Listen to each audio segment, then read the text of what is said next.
Hello, and thank you for joining us for the Ask Andrew Show, Canada's first Facebook live streaming family law question and answer show.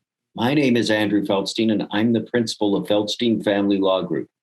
We're a family law firm with offices in Markham, Vaughan, Oakville, and Mississauga, and we service clients throughout the province of Ontario to meet your family law needs.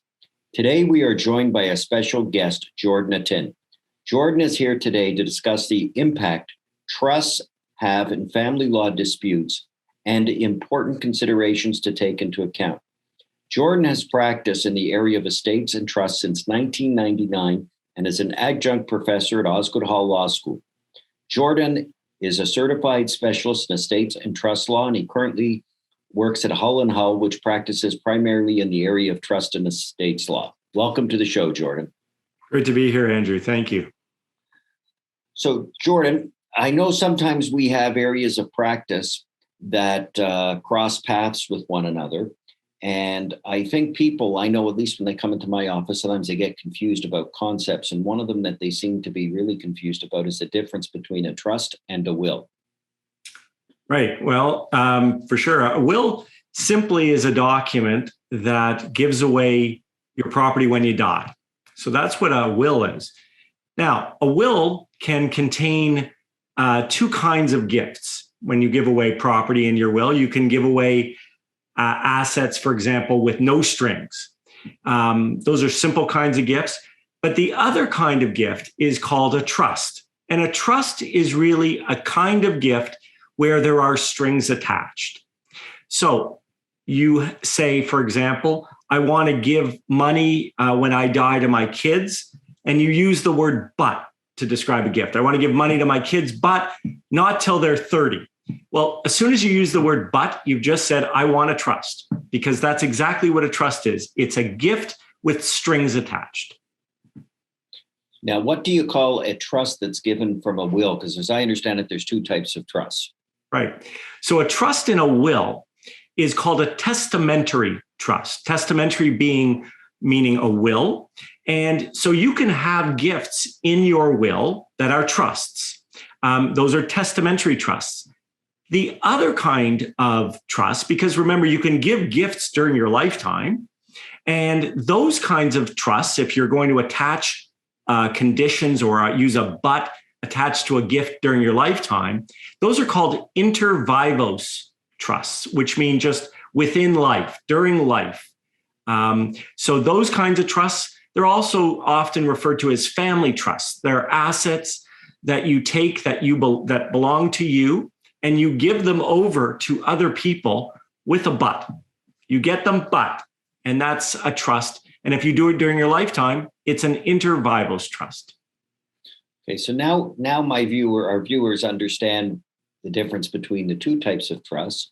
Now, when they come into my world, there's implications for it. So when you're creating, as you call it, a but when you're drafting a will, as I assume you do, when you put those clauses of the trust in there, what are the type of repercussions you're thinking of as they relate to family law? So the very first, trusts are used for one of two reasons. One, for protection of a beneficiary. So the example I gave you with young kids, you're using a trust to protect those kids. You don't want them to get all of the money or whatever you're giving them all at once or all immediately when you die. Instead, you want to protect it, either hold it for a length of time, give it over time. So that's the number one reason, protection. But the other reason you use trust, and this is more in your world, is to control what a beneficiary can do with that gift. That's the other reason you use a trust.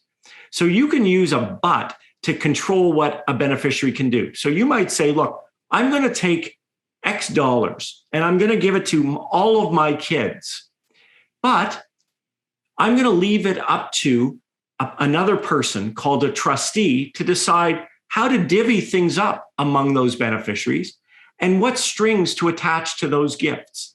And by doing that, now I'm taking a gift that I could have given to these children with no strings, and instead I've put controls on them. I've put strings on them. And I've put someone else in charge of making some decisions about those gifts.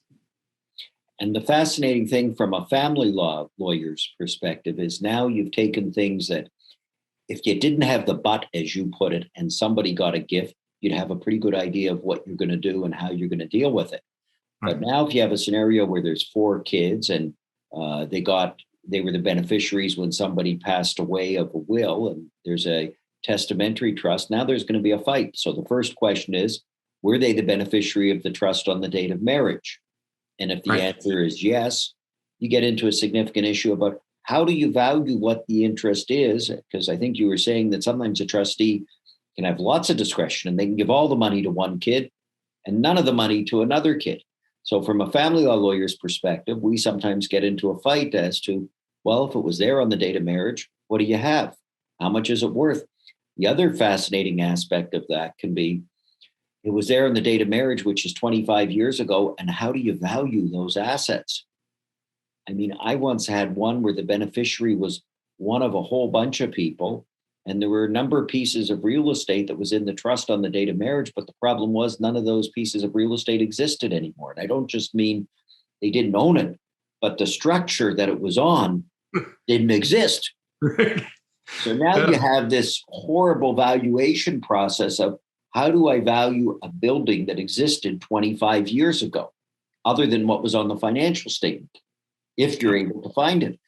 So these are some of the things, obviously, that I think most people don't think about. I'm wondering whether when you're advising clients, do you give them the advice that maybe they should talk to a family law lawyer, or they need to think about the family law issues that may develop?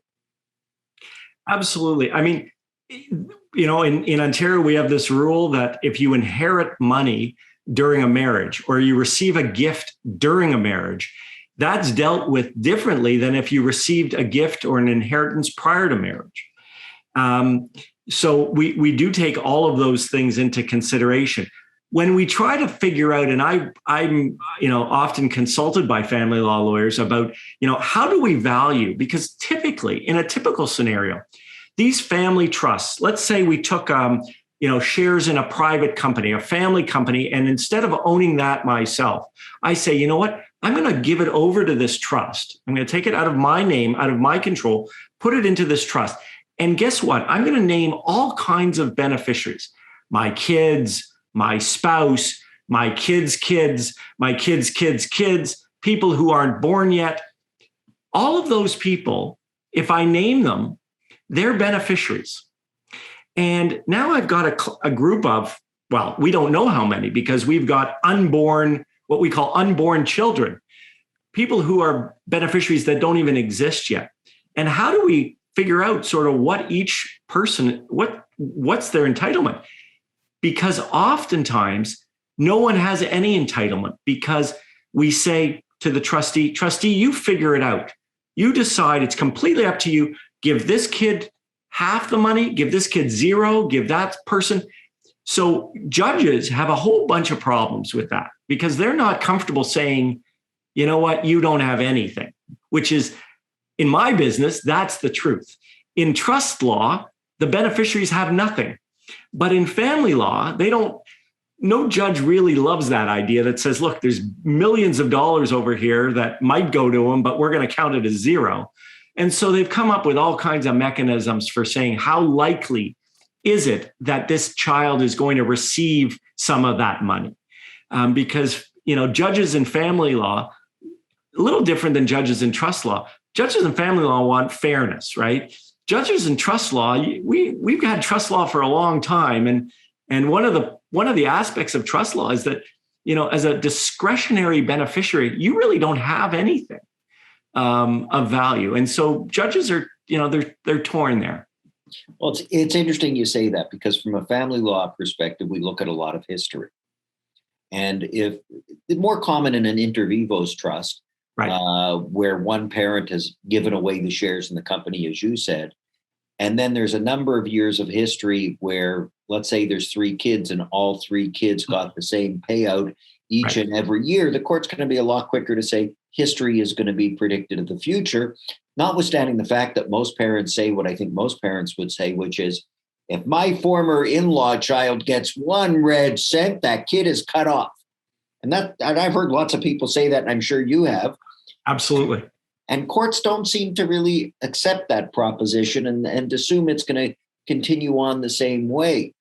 And I often say to people, from a family law lawyer's perspective, I'm not a huge fan of any sort of intergenerational transfer of wealth because I think it creates huge problems from a family law perspective, much like what's the income stream when somebody is really wanting to be generous. And I also say to people, the moment you create that trust, you're now saying to the former in-law child, come and look at all the books and records of my business because now it's fair game.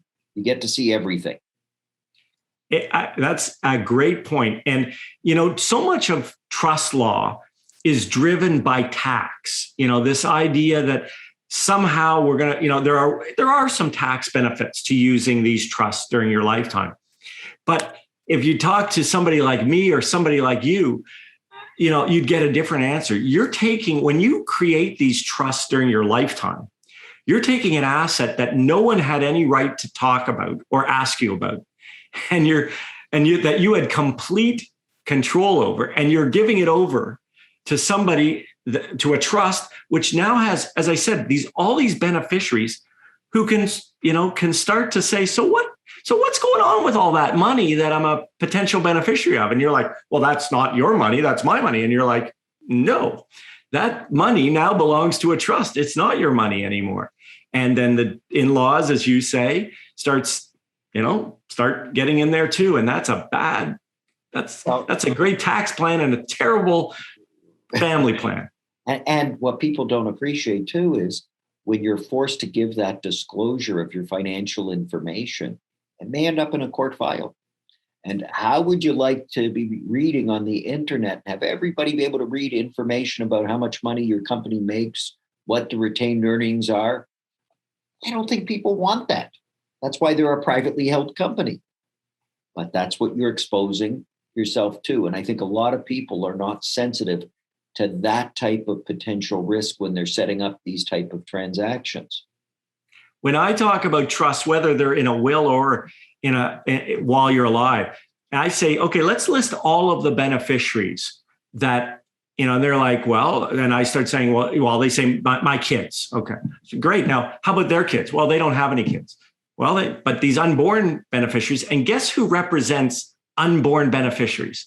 The government of Ontario. The government of Ontario represents unborn beneficiaries. They're entitled to know what's going on with that trust. And so is every beneficiary. So, be careful when tax advisors talk about taking an asset that you had that belongs to you and giving it over to a trust, because there's got to be some really good reasons.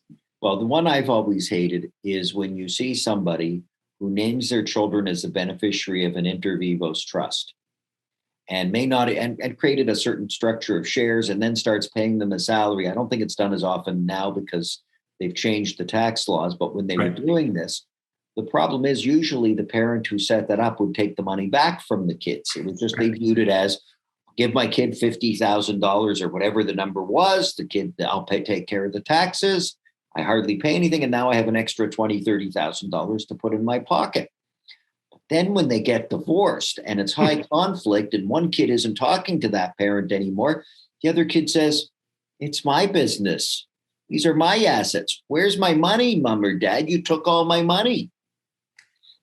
100% about that. And sadly, we see those cases all the time. And you see it with shares in a company. You see it with the family cottage, where they don't let the parents go to the family cottage anymore because, they are now the owners. And the dad says, what do you mean you're the owners? I did that for tax reasons. Well, there's no such thing as for tax reasons only. You can't have it both ways. So I'd be careful about taking an asset and putting it in a trust. Well, when you're alive. When you're dead, you can't use it anymore. That's a whole different story. But I've always hated, I get files all the time where people say, well, I only did that for tax issues. It's not a real transaction just for taxes. And my mind goes to, well, first of all, there's cases that say you can't say one thing for taxes and something for somebody else. But it also amazes me at the the sheer nerve to be able to say that when you're in court.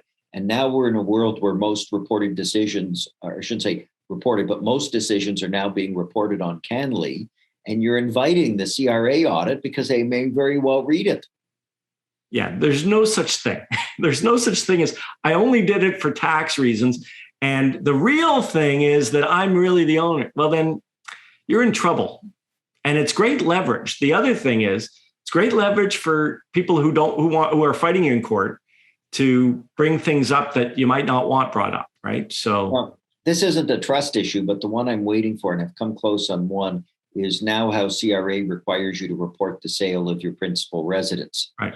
Because people play games with that all the time. So the parent puts the house in the child's name, and in family law, if you own the house on the date of marriage, don't get the deduction if you're still right. there on the date of separation. But then when they're selling it, the kid says, but it's not really mine. My parents put it in my name because we didn't want to pay taxes. So we get the principal residence exemption. And you say, yes, but you filed your tax return that it's yours. You're living there, it's yours. That it's yours. But it's not for me. You know, it becomes a fascinating set of facts. And it all goes with this idea that the tax man is somehow different than the family law court. And I think that's a pretty dangerous thing to want to rely on. The other place we were talking about in terms of trust, we're talking about testamentary trust. I think one of the places where overall there's a real shortcoming is what people do when they get the money from the inheritance. And I should say whether it's testamentary, which is more common, or inter vivos, it's you see the parents when they're doing the will as an example. And the biggest problem is if you get an inheritance, what a lot of people don't appreciate is you have to trace it to the date of separation. You have to show money coming in. You have to show what you did with the money. And that has to take you all the way to the date of separation. And there's an exception. If it goes into a matrimonial home, which could be the home or the cottage, you're sharing it. And the problem is the most logical place that people put an inheritance is in the house or in a cottage. Right. And I guess one of my beefs is someone gets the money. There's nobody there who is educating them or even warnings to say, you know, you got to think about this. Now, the flip side of it is I can't imagine going to my spouse where I have a $500,000 mortgage and saying, I just got $1 million inheritance, but I'm not paying the mortgage off because I don't want to share it with you. But that's where I think strings and the buts may be very helpful. Right. So one of the things that I recommend to other lawyers and that I do myself is as a lawyer who acts on an estate, when we're sending money to a beneficiary, I say this, different in my letter, I say, you as the beneficiary should speak with family law counsel because different jurisdictions treat inheritances differently. And there might be family law implications to what you do with it. I am not giving them advice. I can't profess to be an expert in family law, but I want to give them a heads up that there are implications to what you do with it. And but is it required of a lawyer? No.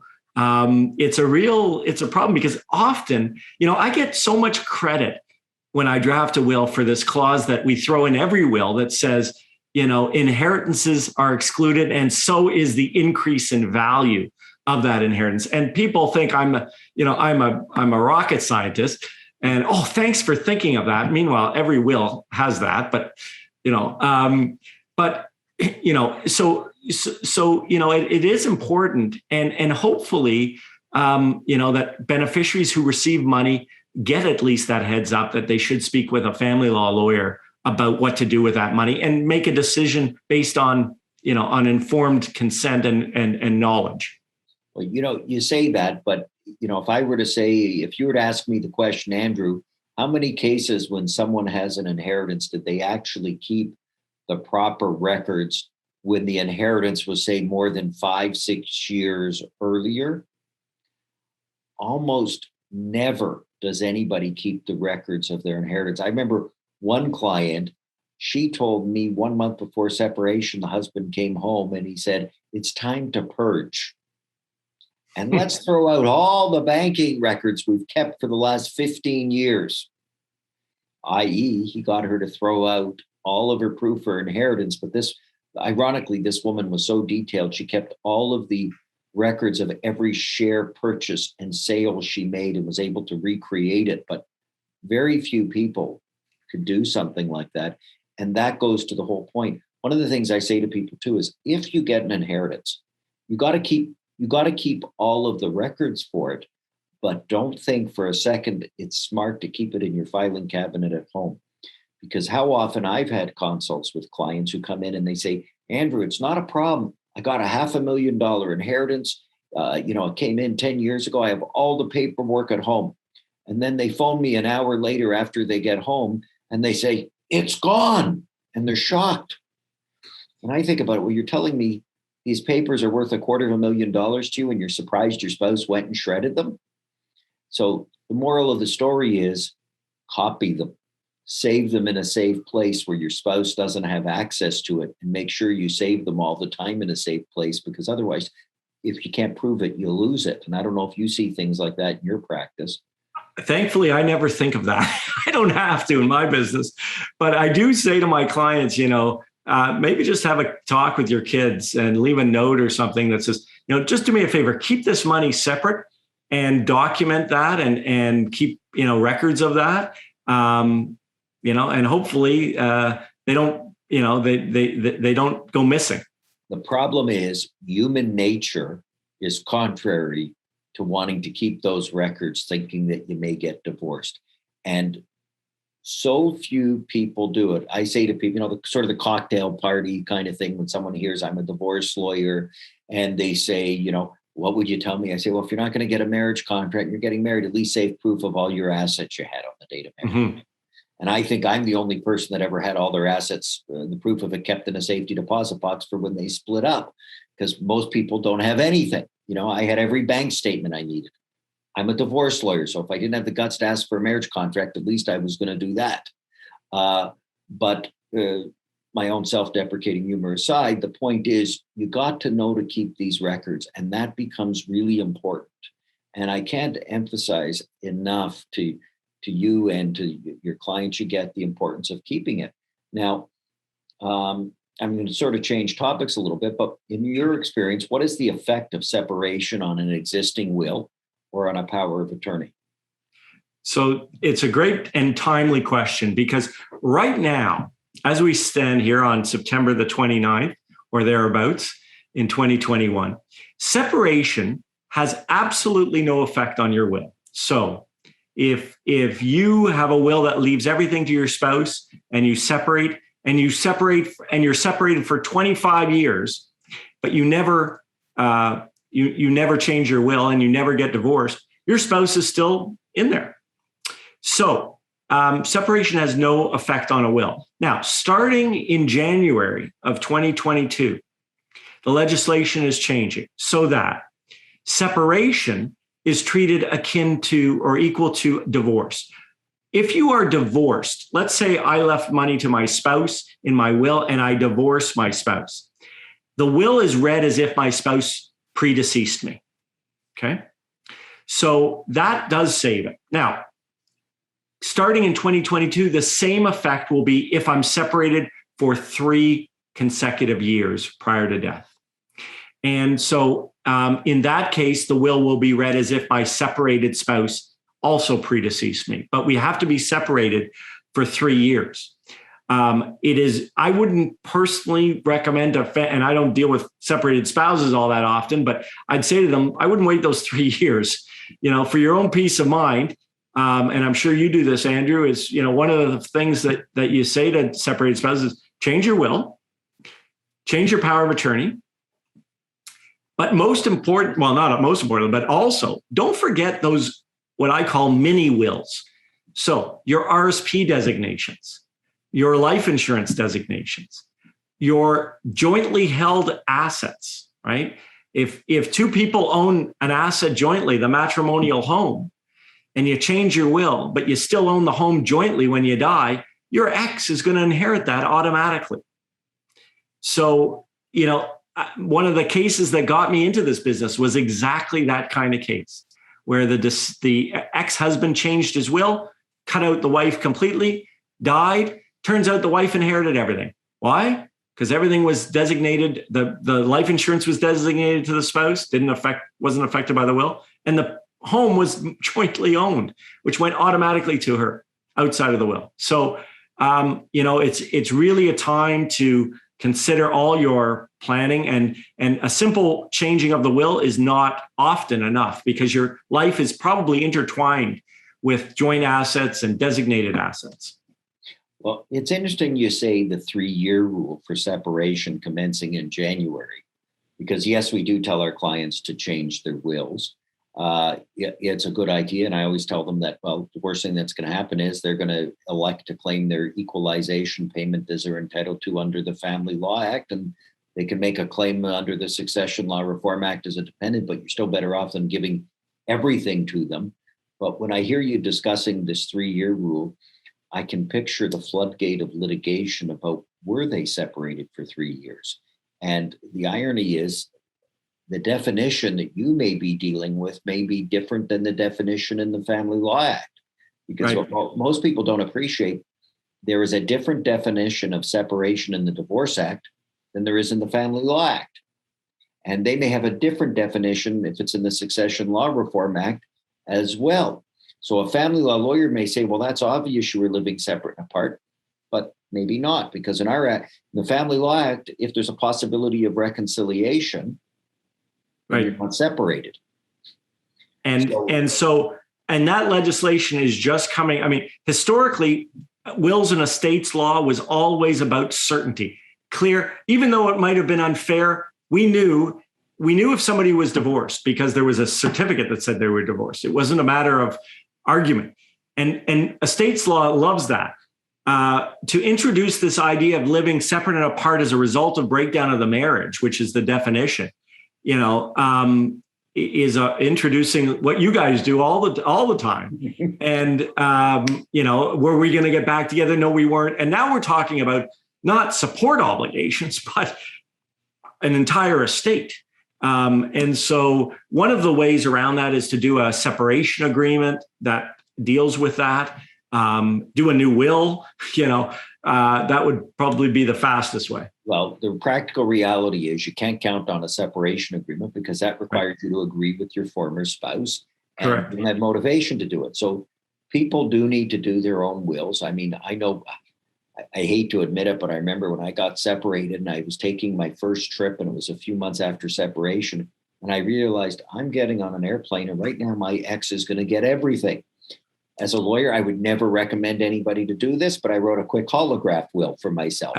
That's I always joke, Andrew, and for any estate lawyers who are out there looking for more business, you open up a kiosk in the departure lounge at Pearson International, and you do emergency wills for everyone and it's not just divorced people, it's everybody who's getting on the flight or thinking, oh my God, I didn't do a will. And you just do, and I'm telling you, it's a moneymaker. Go for it. You've got that. I'm giving that to anybody out there who wants it. It's funny. I've said to will lawyers that I know who do some of them, I said, somebody should open up and at the ground floor at the wing at Mount Sinai for the maternity wing. Yes. And put up ads on the elevators so that you can get your will done while you're going to get your ultrasound done. Come down, sign your will. Because, that's one of the life-altering events people do a will for. So the same idea of you're saying the departure lounge. Yeah. It's a moneymaker. Absolutely it is. But all kidding aside, people have to realize, do you want your former spouse to have everything? Some people may say, well, they're going to be good with the money. I have nobody else to give it to. It'll keep the kids protected. Great. But the other thing people don't appreciate is when you do your will and you take your former spouse out as a beneficiary and you name your children as the sole beneficiaries, even though your wife may have a claim, they're suing their kids. Right. And that creates an awkward dynamic for them, depending on the age of the kids, that now they're suing their own kids to get the money. Yeah. So there's some interesting tactical challenges in there. And you're 100% right when you're saying, take the time to think about who you've designated as a beneficiary and everything, because there are lots of cases where there's the house is jointly held. Somebody has an RSP or a pension with a beneficiary and a life insurance policy. And there really is nothing else other than the day-to-day checking account. Exactly. And the life insurance is often the biggest asset in the house. are the biggest assets.